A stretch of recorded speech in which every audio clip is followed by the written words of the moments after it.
Pak Ci Mahjudin, pertanyaan beliau, apa nama surga untuk ahli puasa?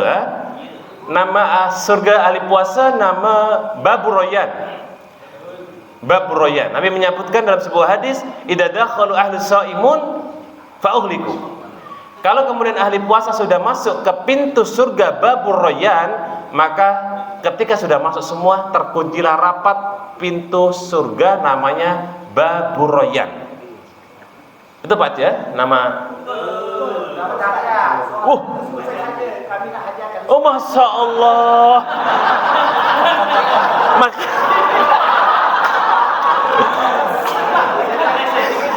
Di ISJ berbesati nak bagi ustaz kita. Apa yang kita datang tadi semuanya kulit. Yang ini isinya. Sos yang isinya itu. Masya Allah. Makasih Pak ya. Baik. Waduh. Ada yang mau ngetes lagi kah? As-salatu khairun minan naum. Ini kita tinggal wassalam aja kali nggih. Mukadimah sudah, hadiah sudah, gitu ya, Masya Allah. Pernah tadi imamnya berharap begitu. Wah, ini semoga ada soal untuk pertanyaan imam dan nanti jawabannya Al-Maidah begitu. Ternyata dibarengi beliau ya, khusus jamaah gitu. Tapi bismillah, assalamualaikum warahmatullahi wabarakatuh.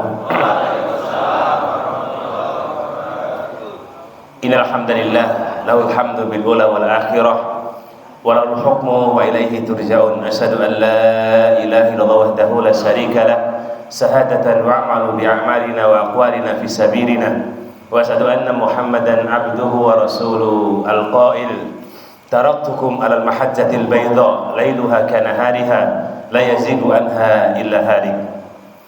Pertama dan yang paling utama, ahlan wa sahlan teman-teman biker Subuhan Jogja Indonesia. Saya ketika mendengar dari teman-teman takmir, Ustaz bisa nggak ketemu dengan teman-teman biker? Wah, siap 24 jam gitu. Yang tadinya kami ada acara di luar, wabil khusus spesial edisi hari ini kultumnya 2 kali begitu. Kultum dengan seniornya biker Jogja Subuhan. Nah, ini pelengkap saja. Ibaratnya kalau makan itu ini bumbunya aja. Nah, utamanya tadi beliau begitu. Ya, semoga teman-teman semua istiqomah. Saya mau ikut sebenarnya tapi kayaknya nggak bisa naik motor kebut begitu. Insyaallah. Ya, semoga teman-teman semua istiqomah yang niat dan tujuannya Masya Allah mulia sekali. Tadi saya agak tersentuh. Salah satu di antara visi utamanya menggerakkan subuh itu kayak Jumatan. Kayaknya butuh 100 abad lah, kurang lebih begitu. Kalau dipikir-pikir untuk memberi jamaah kaum muslimin subuhan kayak Jumatan itu Masya Allah ya. Kapan itu terjadi? Ya semoga biker Subuhan Jogja ini merata seluruh penjuru Nusantara begitu. Kalau kumpul semua, nah baru Jumatan tuh. Saya yakin kalau dari Lampung kumpul, dari Jakarta kumpul, dari mana saja nanti ada cabang-cabang berikutnya kumpul, saya yakin bisa seperti Jumatan. Kelihatannya perlu diagendakan Pak Ketua, kumpul semua di sini lagi, nah gitu, sehingga mirip nanti insya Allah seperti Jumatan. Tapi jamaah sekalian kaum muslimin yang dirahmati Allah Taala, khusus jamaah Masjid Al Ikhlas juga, masih ingat tadi atau kemarin saya ngisi di sini yang masih bersambung, masih ingat nih Bapak Ibu ya? Baik, saya sempurnakan pada pagi hari ini sembari ada teman-teman sekalian. Karena tadi berbicara masalah salah satu di antara keagungan amal, apalagi salat subuh. Dan memang benar ini sebagai penekanan, Nabi kita pernah berdoa kepada siapa saja yang di waktu pagi sudah beraktivitas amal soleh. Nabi kita berdoa, Allahumma barik fi ummati fi bukuriha. Ya Allah, rahmatilah umat-umatku yang di waktu pagi sudah beraktivitas amal soleh. Saya nggak bayangkan nih teman-teman biker Jogja subuhan jam berapa bangun gitu. Ada yang dari ujung mana? Wonosari. Itu bangun jam setengah 12 tuh kayaknya.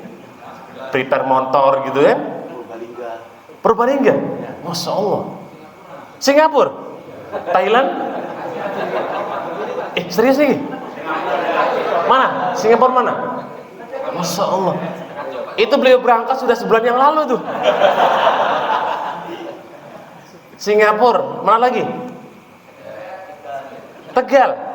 Itu Tegal, kalau berangkat dari Tegal ke Jogja kurang lebih ya kemarin ya. Masya Allah ya. Ternyata saya tadi membacakan sebuah hadis, Allahumma barik fi ummati fi bukuriha. Saya kira Jogja paling banter Parangtritis. Itu dikit-dikit di sini minimal jam 11 sudah prepare. Lap-lap motor dulu, ya kan? Masya Allah. Semoga teman-teman semua, kita semua kaum muslimin wal muslimat rahimakumullah, ketika perhatian di waktu pagi untuk kemudian kita beraktivitas amal soleh, insya Allah ta'ala Nabi doakan semoga Allah berkahi. Dan ini motivasi kita semua, khususnya jamaah juga al-ikhlas, bahwa waktu subuh ini Masya Allah memang benar. Di antara keutamaan yang sampai Nabi doakan, satu-satunya di antara doa Nabi ketika beliau kemudian di waktu pagi mendoakan khusus untuk orang-orang yang punya amal soleh. Dan dengan niat teman-teman baik Subuhan Jogja Indonesia ini, insya Allah semoga Allah catat sebagai amal pemberat nanti di Yaumul Mizan. Jemaah sekalian kaum muslimin rahimakumullah, menyambung kembali pembahasan yang sudah kita sampaikan di Ramadan ini, yang dimana dalam sebuah hadis hadisnya panjang, kita spill pertengahannya saja, dimana ketika kemudian inna lillahi malaikah, sesungguhnya Allah subhanahu wa ta'ala punya malaikat-malaikat yang diutus. Ada yang kemudian yaltamisuna turuq, malaikat yang tugasnya itu prepare di pinggir jalan, nyari-nyari orang yang sedang dzikir dan halaqah ilmu.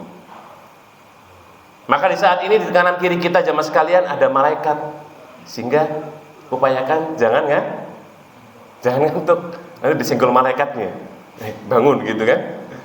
Jadi malaikat ada di kanan kiri kita, karena kemudian malaikat akan duduk di majelis ilmu sembari kemudian membentangkan sayapnya untuk menaungi orang-orang yang ngaji. Nah, apa korelasi dan hubungannya jemaah sekalian yang sudah kita bahas di kesempatan yang lalu? Di bulan Ramadan ini amal kita dispesialkan oleh Allah Subhanahu wa taala. Allah berfirman dalam hadits qudsi, Nabi kita bersabda, "Wa ana ajzi bihi." Dan akulah kata Allah yang akan mengganjar secara langsung amalan puasa dan segudang sederet pahala-pahala di dalamnya. Nah, jemaah sekalian, ketika kemudian malaikat sudah duduk di tengah-tengah kita, maka kemudian terjadilah diskusi ilmiah, terjadi diskusi antara Allah dan malaikat, di mana ketika itu Allah mengatakan, wahai malaikatku, apa yang diminta oleh hamba-hambaku? Maka kemudian malaikat mengatakan, dia minta surga ya Allah. Dan itu faktanya jemaah sekalian, betul ya? Ada di antara kita sholat ibadah, tadi nyambung juga dengan pertanyaannya Pak Ketua, ikhlas itu apa? Memurnikan dalam ketaatan, dalam tauhid, dalam ibadah. Apakah ada di antara kita ketika ibadah minta biar kaya? Halo? Ada gak jemaah? Ada, tapi orangnya gak di sini gitu kan? Ada. Tetapi yang jelas ketika kita beribadah, seseorang itu minta surga. Maka di saat kemudian Allah menanyakan kepada malaikat, ternyata di antara hamba-hamba Allah minta surga. Maka Allah katakan lagi, hal tarauha, apakah hamba-hambaku melihat surga? Apakah hamba-hambaku melihat surga? Dengan tegas malaikat mengatakan, la ya Rabbi, tidak. Allah katakan lagi, kaifa idza tarauha, bagaimana jika hambaku melihat surga? Apa yang terjadi jemaah? Kalau seandainya kemudian hamba-hambanya Allah, kita semua melihat surga di saat sedang ngaji, sedang ibadah, sedang dzikir, benarlah kata malaikat mengatakan, huwa asaddu talab wa hirson, sungguh dia akan lebih semangat dan lebih mencari lagi, dan dia akan sungguh-sungguh dalam ibadah. Jemaah sekalian rahimakumullah, saya pakai ilustrasi nih biar gampang ditangkap, karena jam pagi ini memang agak rawan biasanya nih. Apalagi habis makan sahur. Ilustrasinya Bapak Ibu, kalau seandainya Masjid Al-Ikhlas bikin apa ya, kayak kuis gitulah, mirip-mirip tadi, tapi ini kebetulan hadiahnya agak gede, 10 juta. Terus Bapak Ibu suruh duduk manis di masjid selama sehari saja, kira-kira ada yang mau meninggalkan tempat ini enggak? Berapa persen yakinnya? 100%. Ibu-ibu Masya Allah ya, memang kalau masalah cuan-cuan tuh sufu vakum gitulah. Rapat jadinya. Sebulan ibu-ibu nggak pulang. Kata masnya sebulan nggak pulang. Kayaknya saya juga gitu mas. Sekarang kalau saya bikin kuisnya lagi, misalnya Bapak Ibu dikasih hadiah untuk tetap di masjid, bebas mau dzikir, mau sholat, mau HP-nan, pokoknya di masjid saja. Selama sebulan dikasih 100 juta plus mobil, plus rumah, plus isinya ukuran kurang lebih 500 meter. Kira-kira kita akan anteng di masjid atau pulang Bapak Ibu? Anteng, khusyuk. Khusyuk. Pokoknya ibu-ibu wis nomor 1 lah gitu. Sekarang saya kasih kuis lagi. Kalau seandainya dikasih 10 miliar untuk duduk di masjid sebulan juga, plusnya dapat pesawat, mimpi ya Ustaz, nah, anggap aja lah begitu. Dapat pesawat, dapat mobil, pokoknya dapat perusahaan semua. Bapak Ibu akan duduk lama? Oh, sampai meninggal teman, Masya Allah. Oh, disuruh sebulan aja loh Bu. Jenengan ini, wah, 30 hari mawon Bu, nggak usah sampai meninggal. Nanti jenengan meninggal, nanti siapa yang punya mewarisi hartanya? Tapi nggak apa-apa, karena ibu-ibu itu biasanya kan semangatnya masalah kayak gitu luar biasa nggih Bu nggih. Tapi jemaah sekalian yang saya hormati, kok rasan-rasan kita mungkin orang yang sangat antusias, betul nggak? Rasa-rasanya kita menjadi bagian orang yang mungkin kalau ngantri itu kita di barisan depan semua. Untuk apa? Mungkin barangkali ya tadi.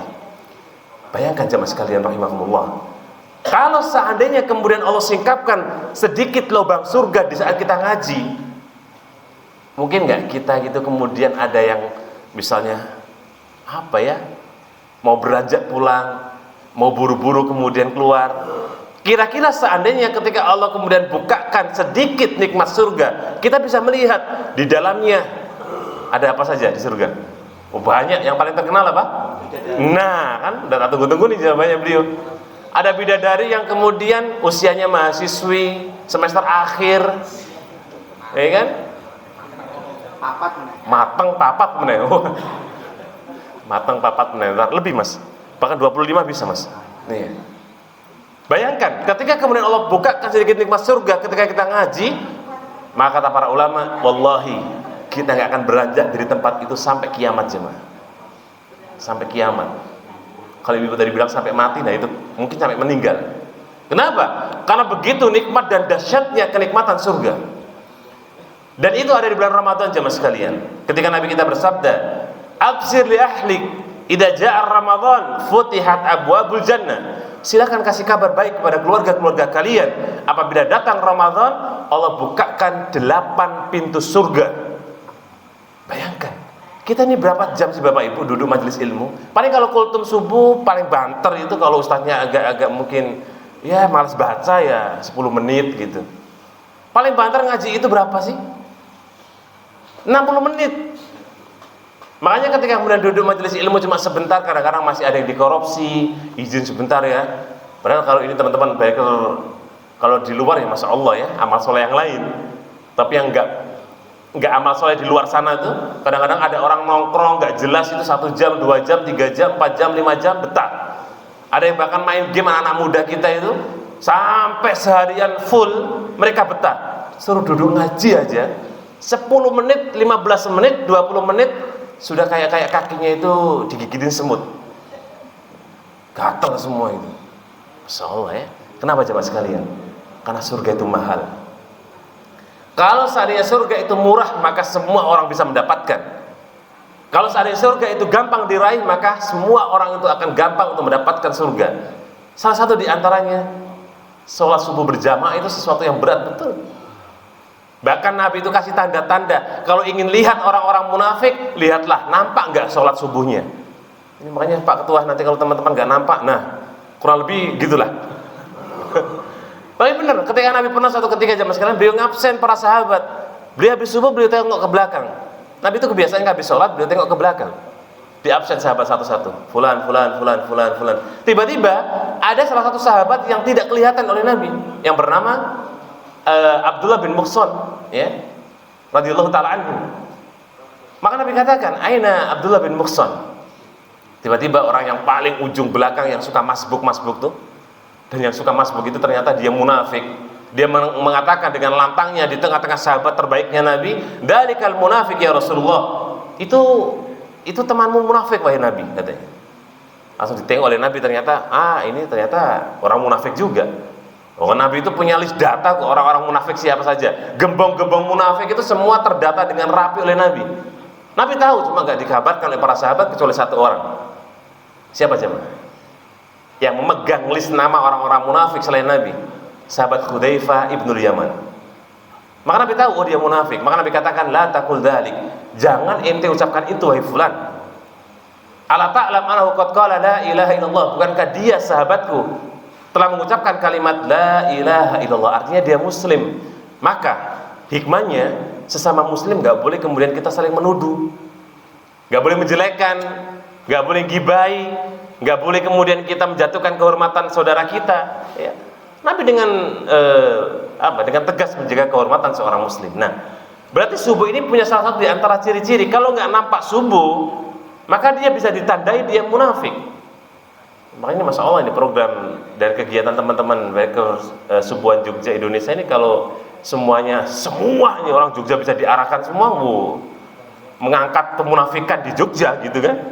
Iya, Bapak Ketua Kedor itu pintu itu, ayo ikut subuhan gitu. Wah, itu jempol 2 lah ya.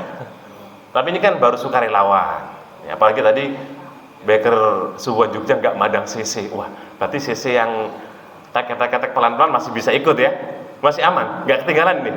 Oh mas, nggak pandang CC, nggak pandang motor ya kan. Insyaallah barakallahu fiik.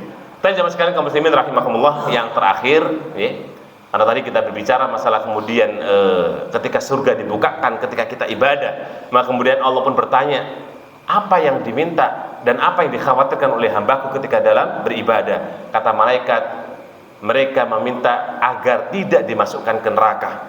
Maka kemudian Allah katakan, hal tarawah, apakah dia melihat neraka? Maka malaikat mengatakan, tidak ya Allah. Terus Allah mengatakan, bagaimana kalau dia melihat neraka?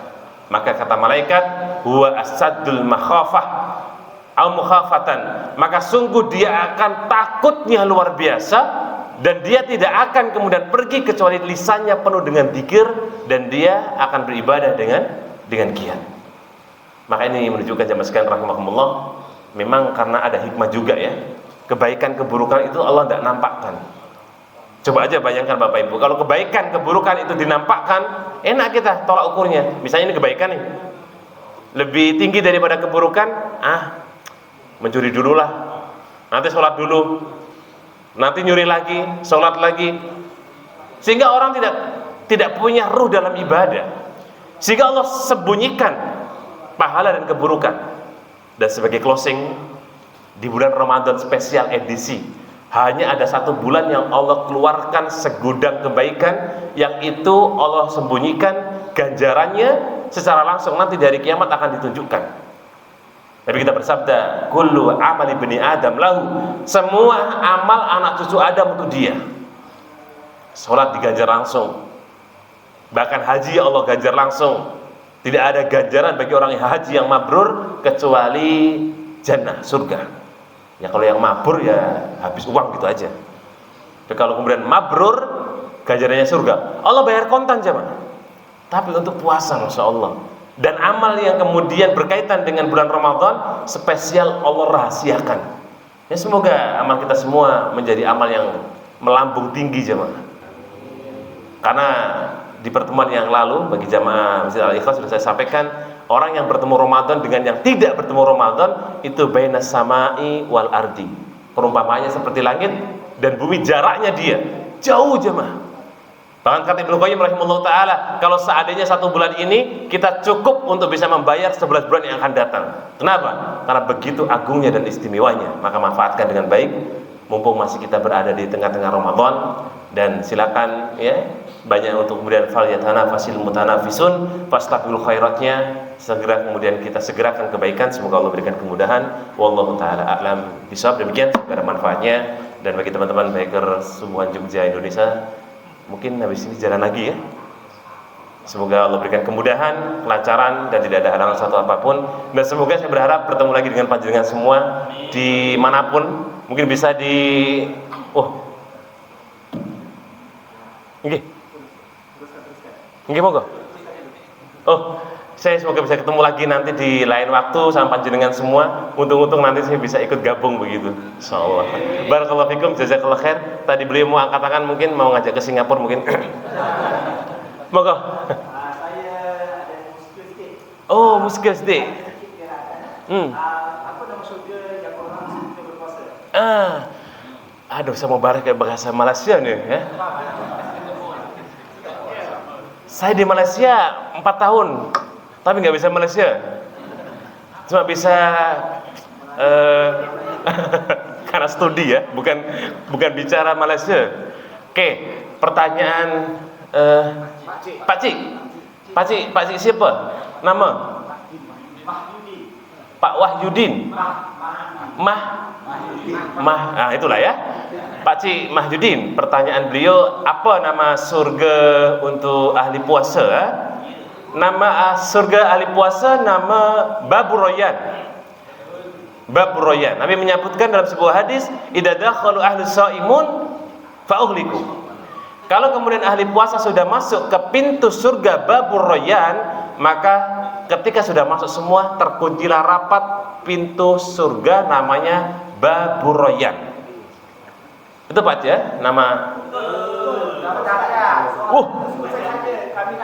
Oh, Masya Allah.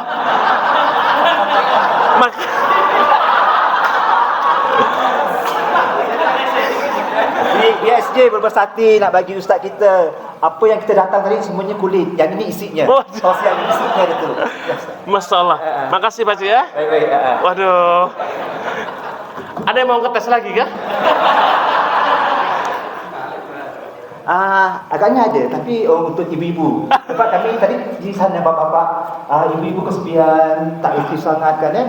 Jadi kebiasaan kami bila masa bulan Ramadan, ibu-ibu ni rajin di dapur. Cuma bila kami balik kerja dengan bawa masakan, tak enak lah ya. Jadi kami ada sesuatu untuk ibu-ibu menjawab hadiah. Tapi kena jawab dulu hadiahnya. Hadiahnya merupakan pakaian. Jadi kalau kamu masak, pakailah baju itu. Jadi bila kamu suami pulang, jadi bersih saja. Okey, mungkin nak lihat dia punya apron apa ya? Tahu tak apron? Apa sini apron?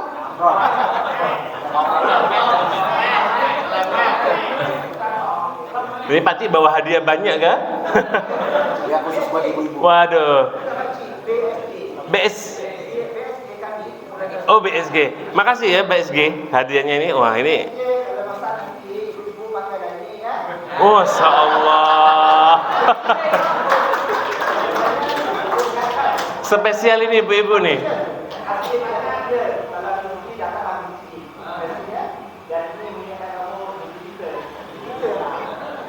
Masya Allah. Nih, kita kasih kesempatan beliau nih ya. Kita cukupkan Bapak Ibu. Langsung ke beliau. Demikian, Assalamualaikum warahmatullahi wabarakatuh. Waalaikumsalam warahmatullahi wabarakatuh. Ini terima kasih. Saya nunggu-nunggu tadi kok nggak dapat gitu. Okey, ibu, soalan ini yang saya nak bagi bukan nak uji semua cerdik atau tidak. Memang kami tahu ibu di sini cerdik bijaksana ya. Cuma suka-suka saja ya. Pelan-pelan. Terima kasih. Saya ada orang Di mana? Melayu. Sini? Oh, sama. Teruja. Suka sangat dia. Aju saja. Okey, saya pelan sikit. Okey, ini kita main dia lah. Okey, soalannya satu, tapi dari ABCD. Ada ABCD. Soalan senang. Beritahu saya, siapakah manusia yang lahir daripada kedua ibu bapa? Kedua, siapakah manusia yang lahir tanpa ibu?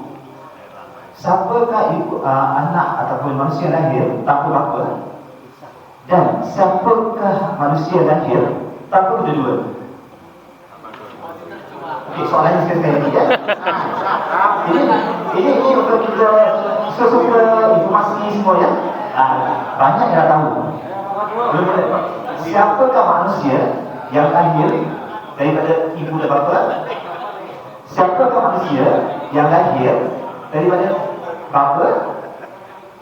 Siapakah manusia yang lahir daripada ibu saja bapa dan siapakah manusia yang lahir tanpa ibu dan bapa.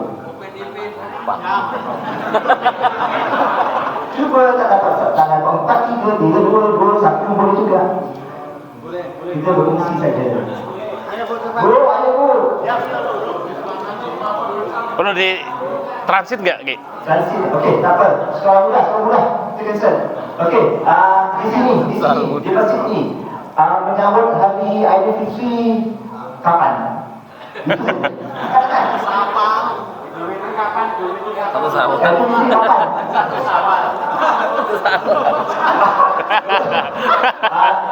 Tanggal Masihi. Tanggal Masihi saya beritahu saja. Di masjid ini, angkat tangan.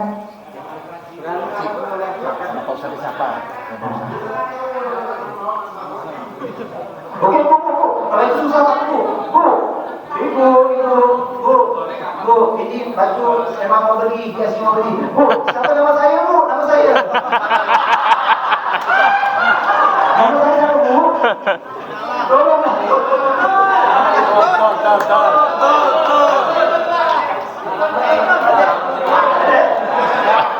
Okey. Kita kemudian saya akan sana insyaAllah. Okey, yang tadi saya bilang kan, yang lahir ada ibu bapa kita semua. Yang lahir tanpa bapa Nabi Isa, adalah yang lahir tanpa ibu, kan? Daripada lelaki itu Sayyidina Hawa, dan yang lahir tanpa ibu, tanpa ayah ialah Nabi Adam. Iya. Itu. Betul. Ya.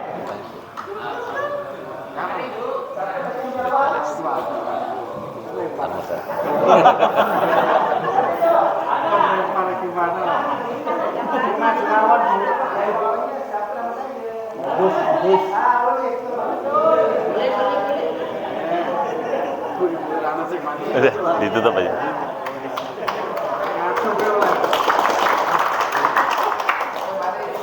Baik, membincang secara selanjutnya karena tadi kita sudah